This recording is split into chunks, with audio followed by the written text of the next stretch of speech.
మనం అన్నం తిన్న తర్వాత లేదా టిఫిన్ తిన్న తర్వాత ఆ ప్లేటు ఎక్కువసేపు కడగకుండా ఉండకూడదు. ప్లేట్లు ఎక్కువసేపు కడగకుండా ఉంచితే కూడా లక్ష్మీదేవి కరుణ తగ్గిపోతూ ఉంటుంది. శుచి శుభ్రత ఎక్కడ ఉంటాయో ఆ ఇంట్లోనే లక్ష్మీదేవి స్థిర నివాసం ఏర్పాటు చేసుకొని ఉంటుందని ప్రామాణిక గ్రంథాల్లో చెప్పారు. అలాగే శుక్రవారం పూట నలుపు వస్త్రాలు ధరించరాదు. లక్ష్మీదేవికి తెలుపు అంటే చాలా ఇష్టం. క్షీరసాగర మథనంలో పాలసముద్రం నుంచి వచ్చింది. శుక్రవారం పూట ఎవరైతే తెలుపు వస్త్రాలు ధరిస్తారో వాళ్ళని లక్ష్మీదేవి తొందరగా అనుగ్రహిస్తుంది.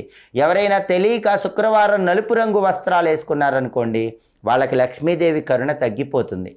అలాగే ఎట్టి పరిస్థితుల్లో ఇంట్లో ఉత్తర దిక్కులో నలుపు రంగు వస్తువులు ఉండకూడదు. ఉత్తరం అంటే అది కుబేరుడికి సంబంధించినటువంటి దిక్కు, ధనానికి సంబంధించిన దిక్కు. ధనానికి సంబంధించిన ఉత్తర దిక్కులో